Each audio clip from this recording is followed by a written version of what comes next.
Actor के तौर पे अलाउ करती है किसी और निर्देशक के अंडर काम करना? क्या वो क्वालिटी है? पहली चीज़ स्क्रिप्ट जी। और दूसरी चीज़ डायरेक्टर का पैशन और तीसरी चीज़ रोल। जैसा एक मेरी चॉइस थी कि एफटीआई जाके पढ़ना।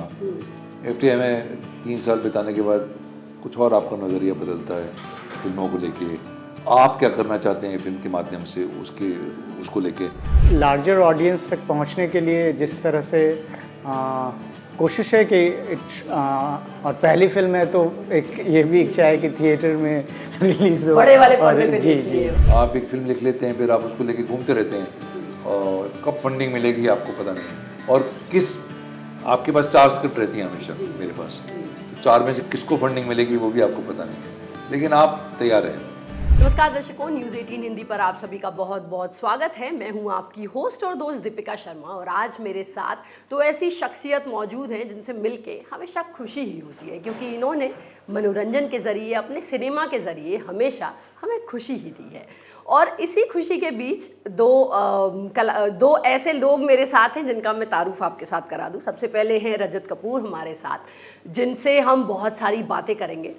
और एक फिल्म आ रही है जिसका नाम है कोरा कागज़। हाँ, ये वो आप जिसके नाम सुनते ही आप जो गाना गा रहे हैं वो वाली नहीं है, ये नई फिल्म है। और इसमें नया क्या है उसके बारे में बताएंगे निर्देशक साहब हमें, यानी कैप्टन ऑफ द शिप, जिनका नाम है नवनीत रंजन जी। बहुत बहुत स्वागत है आप दोनों का न्यूज़ 18 पर। शुक्रिया। होस्ट और दोस्त और मेरे साथ भी कुछ लोग हैं जिनसे मैं चाहूँगी कि दोस्ती हो जाए तो कुछ तो सिनेमा समझ में आ जाए। सबसे पहले आपके पास आती हूँ सर, ये कौन सा कोरा कागज़ है जो ऑडियंस को पहली बार देखने को मिलेगा?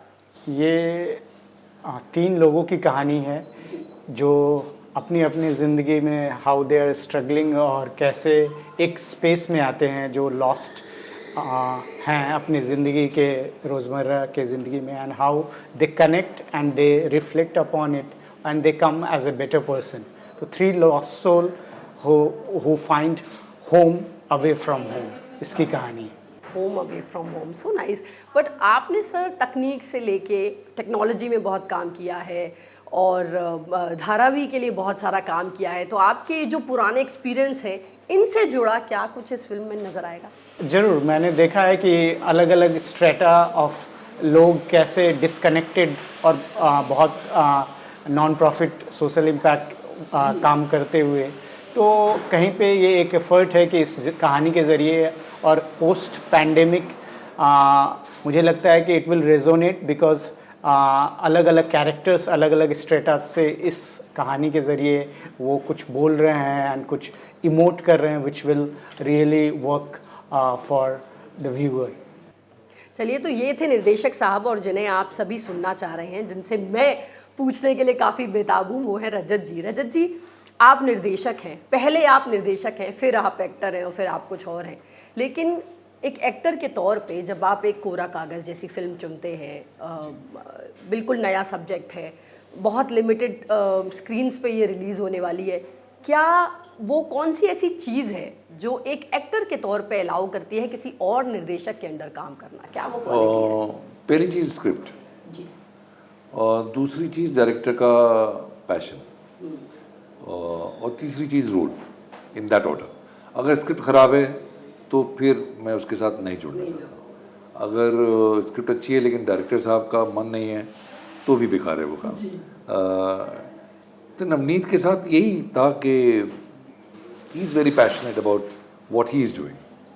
तो जब इतना बिलीफ होता है किसी का तो आपको लगता है कि यहाँ गलत नहीं होगा काम, है ना। और फिर आप भी उस बिलीफ का, उस पैशन का आप भी एक हिस्सा बनना चाहते हैं। जी सर, आपको हम गहराइयों में देखते हैं, आपको हम कपूर एंड सन्स में भी देखते हैं, और आप आंखों देखी जैसी फिल्में, और आप बिल्कुल आप कोरा कागज़ में भी नज़र आ रहे हैं। तो ये जो बैलेंस है, या बैलेंस भी नहीं कहें, कि हर तरह के सिनेमा को जो आप एक्सप्लोर कर रहे हैं, और ख़ासकर जब आपके सिनेमा की बात करें तो वो बहुत ही अलग दुनिया में दिखाता है। तो ये जो सिनेमा को चुनने का तरीका है, क्या ये पापा की फिल्में देखने की जो डिफरेंस थे, बहुत अलग तरह की फिल्में देखते थे, क्या ये चॉइस वहीं से आई है?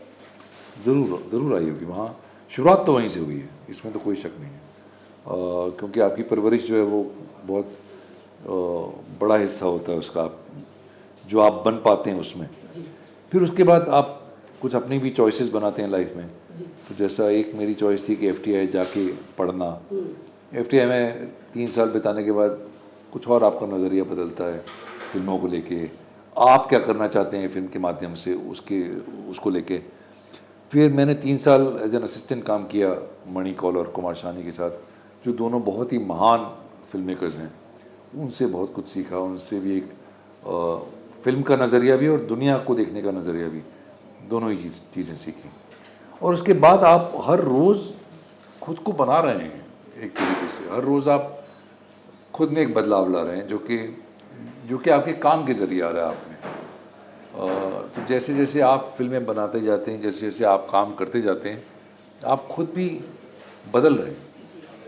और इसीलिए आप काम कर रहे हैं, इसीलिए आप फिल्म बना रहे हैं, क्योंकि उसमें आपकी ग्रोथ भी है। राइट, इवॉल्व होने का एक बहुत बड़ा प्रोसेस है। नवनीत जी, आपसे मैं ये जानना चाहूँगी, ये फिल्म रिलीज़ हो रही है 25 नवंबर को, क्या ऐसी क्योंकि जब हम खासतौर पे आज के टाइम में बात करें तो हम कलेक्शंस और बहुत सारे गणित भी सिनेमा के साथ जोड़ के देखते हैं। ये फिल्म को आपने चुना है थिएटर्स के लिए, क्या वो कारण था कि आपने OTT का रुख नहीं किया, या आपको लगता है कि नहीं सिनेमा में ये फिल्म रिलीज़ होनी चाहिए?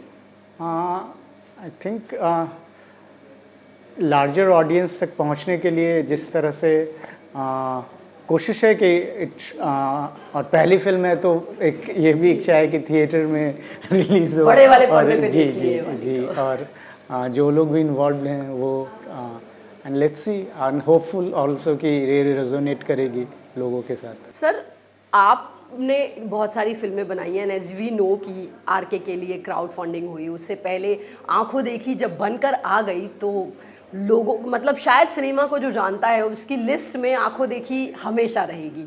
लेकिन हम सब जानते हैं कि उसको बनाने के लिए भी आपको कितना स्ट्रगल करना पड़ा। जैसे सर ने कहा कि भाई बड़े पर्दे पर आए, मैं चाहूँगी कि अगर आप बता पाएँ कौन सी वो फिल्म है जिसको बनाने के लिए सबसे ज़्यादा मशक्क़त आपको करनी पड़ी निर्देशक के तौर पे? करीब करीब हर फिल्म के लिए। ये जो अभी फिल्म मैंने बनाई है सोराब हांडा, एवरीवन लव्स सोराब हांडा, उसके लिए शायद सबसे कम मेहनत करनी पड़ी, क्योंकि वो लिखी और अगले साल में पिक्चर बन गई। ये बहुत बड़ी बात है।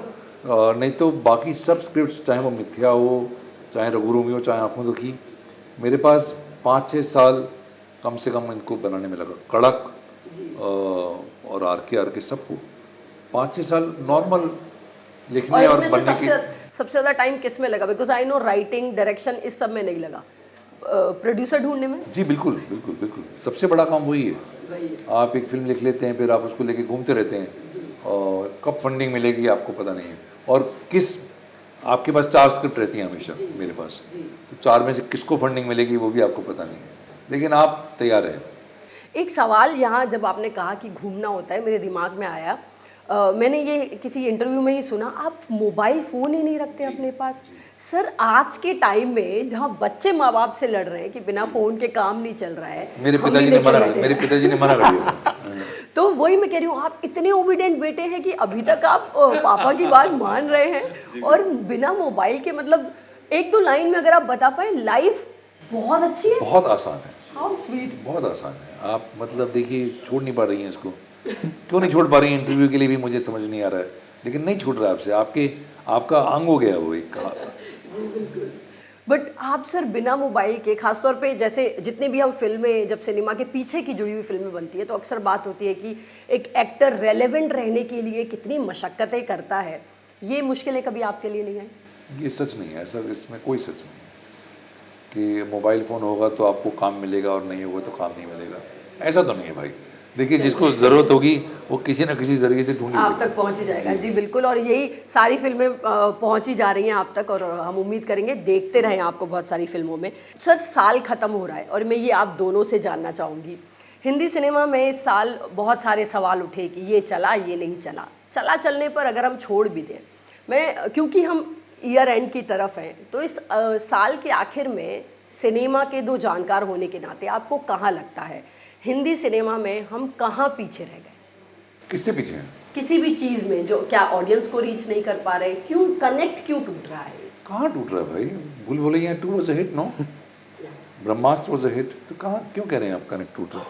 ये तो हर साल होता है कि कुछ फिल्में चलती हैं कुछ नहीं चलती हैं, तो वो इस साल भी हुआ कि कुछ चली हैं कुछ नहीं चली हैं। 2 फिल्में, जी 2 फिल्मों का 2 चली हैं, वो गंगू भाई चली है और भी फिल्में जो मुझे नहीं पता वो ठीक तो आई थिंक बहुत ज़्यादा कनेक्ट नहीं टूटा है। ऐसा नहीं है, ऐसा नहीं है। और ठीक है 2-4 पिक्चरें ज़्यादा फ्लॉप हो गई इस साल तो कोई बात नहीं है, अगले साल फिर माहौल बदल जाएगा, लोगों की रुचि बदल जाएगी, ऑडियंस नई तरीके से सोचेगी। निर्देशक के तौर पे सफलता के किसी भी फिल्म को जैसे आजकल बॉक्स ऑफिस के कलेक्शन के तौर पे करते हैं, आपको क्या, आप दोनों के हिसाब से किसी भी फिल्म के हिट कहलाने के क्या पैमाने हैं, सिर्फ आपके लिए, लोगों के लिए नहीं? मतलब वो रेजोनेट करे लोगों की, हाउ ऑडियंस कैसे लेती है। अब नंबर्स तो हमारे कंट्रोल में नहीं है कि कितने लोग गए, आई थिंक कोशिश है। नंबर्स तो होना भी नहीं चाहिए हाँ, सर। हाँ, जी, तो बिल्कुल। वो तो है भी नहीं कि हाउ इट रेजोनेट्स, मतलब जिस मकसद से बनी थी और जो ऑनेस्टी है वो ट्रांसलेट किया कि नहीं, मतलब मैं जो कम्युनिकेट करने के लिए इस मीडियम के ज़रिए वो वहाँ तक पहुँचे कि नहीं, वही कोशिश है।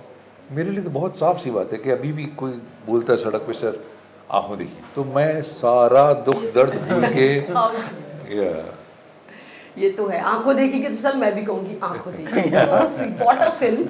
एंड हम उम्मीद करेंगे कि सिनेमा के पैमाने हमेशा ऐसे ही खुले रहें ताकि आंखों देखी, आर के जैसी खूबसूरत फिल्में हमेशा हमारे सामने आते रहें। चलते चलते सर अपने आने वाले प्रोजेक्ट्स के बारे में प्लीज़ ज़रूर बताइए। मैंने अभी एक नई फिल्म ख़त्म की है, उसका नाम है एवरीबडी लव्स सुरा भांडा। हम लोगों ने फरवरी मार्च में शूट करा, बहुत ही एक्साइटिंग स्टार कास्ट है, बहुत ही एक्साइटिंग, और अभी फिल्म मिक्सिंग स्टेज पे है, अगले साल वो रिलीज़ होगी।